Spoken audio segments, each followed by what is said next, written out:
With Halo Infinite possibly coming out today, or if it doesn't come out today like people are rumoring, sometime between now and December 8th, I thought this was as good a time as any to put together a video going over 10 basic tips and tricks to help out newcomers to Halo and also returning players that haven't necessarily played Halo in a long time. Because obviously Halo is a lot different than other popular shooters on the market, outside of maybe Splitgate if you played that while it was popping off. Anyways though, that's enough for the intro. Let's just get into the tips and tricks. I don't want to waste your time. So for the first tip, I have basically that in Halo, the time to kill is a lot higher than in a lot of other shooters like your Call of Duties, like your Valorants, etc. And so because of this, Halo becomes a little bit less of an aim intensive game and a little bit less of an individualistic game and more about your positioning relative to your team. Because in general, outside of using a power weapon or good grenade placage, the more people in a gunfight are going to beat the less people. So what I mean by that is if you have a 2v1, most likely every single time you should win the 2v1 unless the one person has a power weapon or happens to get a good nade off, although there will obviously be the situations where they do happen to outplay the two people. That's totally possible too. But because of this, it's really important to kind of play around where your teammates are and make sure you're not going off on your own too often. Obviously there are situations where it is beneficial to try and make plays on your own, but in general you want to be team shooting and positioning kind of relative to your team as much as possible. Now you don't want to stand right on top of your teammates because that makes you vulnerable to the splash damage of grenades and power weapons like the rocket launcher, but you want to be close enough that if your teammate gets in a gunfight, you're able to help them out before they're dead, or at the very least clean up the kill if they happen to lose the gunfight. Moving on to the next tip, we have weapon, power up, and map control. So with Halo being an arena shooter, one of the most important aspects of Halo is controlling the map itself. Not only do you control the power positions on a map like you would in a Call of Duty, you also need to control the spawns for weapons and power-ups. So it's really important you learn where the power weapons and the power-ups and all the equipment and everything in Halo Infinite spawn on the specific maps that you're going to be playing. Now if you're playing social in Halo Infinite, there is dynamic weapon and equipment spawns, but you can still get the gist of where the actual power weapon spawns, where the precision weapon spawns, where the utility weapon spawns, etc., and you can play around that. Now in Halo Infinite, when things like power weapons will be spawning soon, they do have a timer on them that'll tell you when they're coming up, but it's always good to kind of know the timers roughly in your head so you can be near that spot of the map and ready to contest that power weapon long before the timer tells you it's going to be coming up soon. Also in Halo Infinite, for the weapons that spawn in those weapon racks on the wall, there is that bar above them, and you can look at that at any point to see how much longer until that specific weapon is going to spawn on that weapon rack. So that's something you're going to want to keep in mind too. Purely controlling weapons and power-ups in Halo is going to give you a huge advantage over players that don't control these at all, because while you can definitely get kills with the weapons you have off spawn, whether you're playing competitive and ranked and that's the battle rifle, or you're playing social and it's the assault rifle sidekick, either way power weapons are going to make easy work of the people using those starting weapons. And that's what a lot of Halo is built around. So you want to make sure that you're controlling power weapons and power-ups, and at the same time you do want to control the power positions on maps. Learning where the power positions on maps are takes a little bit more time to learn, but looking up power weapon spawns and power up spawns is really easy, and it's something that you should do before getting too serious into the game. Now for the next tip, the third tip, we have that headshots don't really matter as much in Halo as they do in other shooters. So if you're playing a game like Call of Duty or Valorant or Rainbow Six or Apex, shooting people in the head gives you a multiplier and you get headshot damage. Now in Halo, in most cases, shooting people in the head doesn't do any additional damage until you've already popped their shields. And so to kind of explain what I mean here, the battle rifle in Halo Infinite is a 4-shot kill. And what this means is that you need to shoot your opponent 3 times, and this is going to pop their shields. And by pop their shields, I just mean you've done enough damage to completely get rid of their shields. Once you've popped the shield, now is when the headshot matters. With the 4th shot, if you headshot them, it's going to kill them. However, if you body shot them, they're not going to die in 4 shots. So it's important to know when using the weapons like the battle rifle, like the sidekick, like the commando, or even the assault rifle and a lot of the other weapons in Halo Infinite, because way more weapons in this game have headshot multipliers than in previous games, it's important to shoot for the head once you've popped those shields. But before you pop those shields, it doesn't really matter at all, other than fringe cases like the sniper rifle, which is a one-shot kill in the head even if they have shields. Moving on to the next tip, we got tip number 4, and that's just that grenades are extremely important in Halo. Like I mentioned with the first tip, Halo has a higher time to kill. One way to kind of turn the odds in your favor when you're in an unfavorable fight, like a 1v2 or a 1v3 even, is placing a key grenade. With a key grenade, you can do that damage to multiple players, and the grenade is going to pop their shield, making them a lot easier for you to clean up for yourself.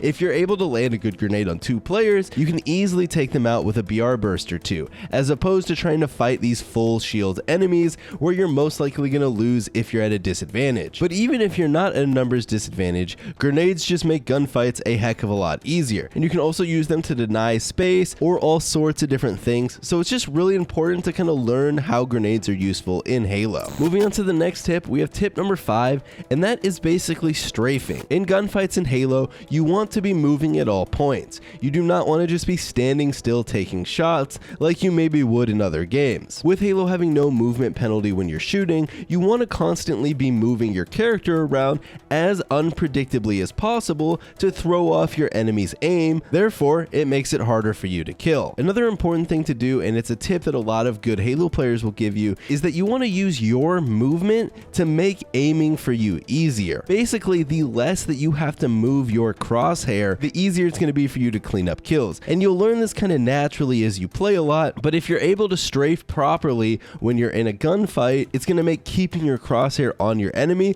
a lot easier than if you're just randomly moving your character around or you're just standing still and they're strafing back and forth. But obviously, like I said earlier, it's just really important for you personally to strafe and to keep your movement unpredictable to make yourself harder to kill. You'll notice this instantly because I see a lot of newer Halo players kind of just hold W when they're in a gunfight to get closer to an enemy, and while there are situations where you might want to do that if you're going in for a melee, most cases all that's going to do is make you an extremely easy target, and they're going to clean you up a lot faster than you're going to clean them up, even if you were trying to get close to finish them off with a melee. Along with this, not only do you want to just do normal strafes going left and right, you can also throw things in like a crouch strafe, or you can jump during a gunfight, and these are things you're not going to want to just absolutely spam, but a crucial crouch toward the end of a gunfight or a crucial jump toward the end of a gunfight can throw off your opponent's aim enough to turn a losing gunfight into one where you win it. So it's really important to play with that, keep your movement unpredictable, and use it to your advantage. Next up is tip number 6, which is basically that crouch jumping is still extremely important in Halo Infinite. If you aren't aware, in Halo Infinite there's a mechanic called clamber, and basically what clamber does is if you hold jump or if you have auto clamber on,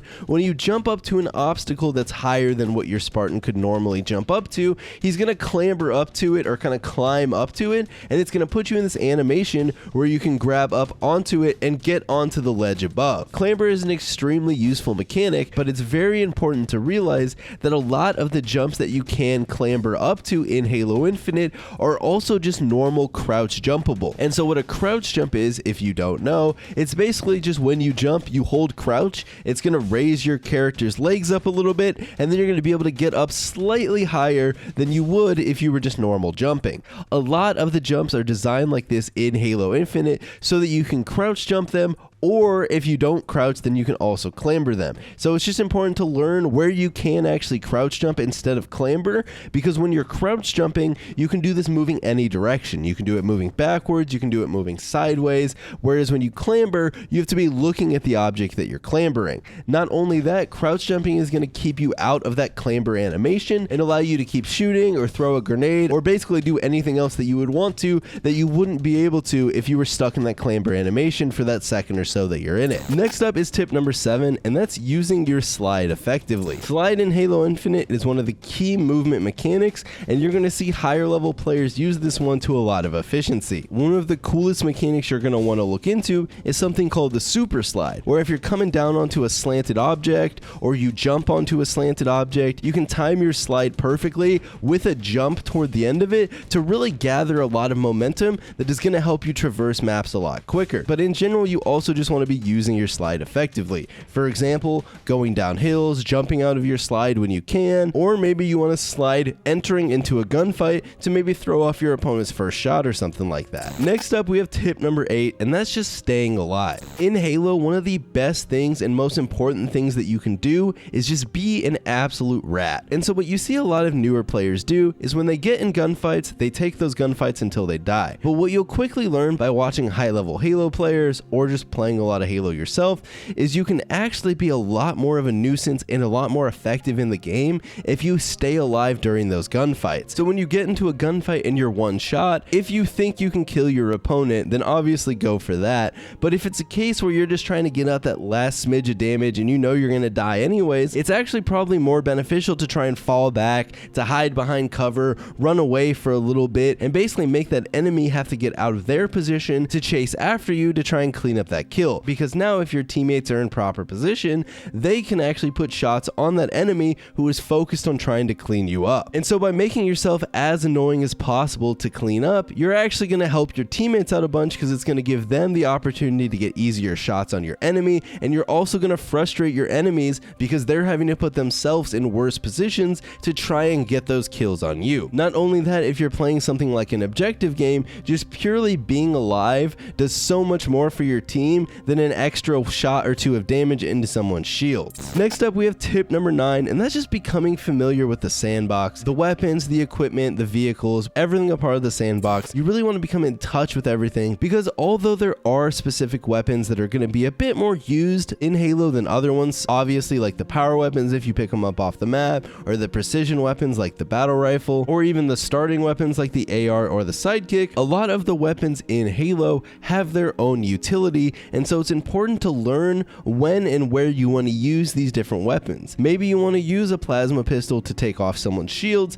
making them an easy one shot for you to clean up. Or maybe you're close range, and even though you have a battle rifle, it might actually be an easier gunfight if you just use your assault rifle and clean them up that way. Learning the effective ranges and the roles of the different weapons in the Halo sandbox is extremely important and pivotal to really take your Halo skills to the next level. Along with this, we also have the equipment and vehicles, and while vehicles are mostly going to be a big team battle thing, there are going to be arena maps that have vehicles on them, so learning what vehicles are useful for, which ones are good, which ones are mostly just used to traverse or get across the map quicker is something that's going to help you a lot, knowing which vehicles you want to contest, which vehicles you want to use when, and everything like that. Also, like I said, you want to become familiar with those equipment. Halo Infinite is bringing back equipment from Halo 3, and so it's important to kind of learn the roles and the different intricacies of all the different equipment. Whether you're using the grapple shot and you're learning how to properly move yourself around the map with it, or you're using the repulsor and you can kind of learn all the different quirks, like the fact that you can either use it to bounce off projectiles or use it to make a nice jump.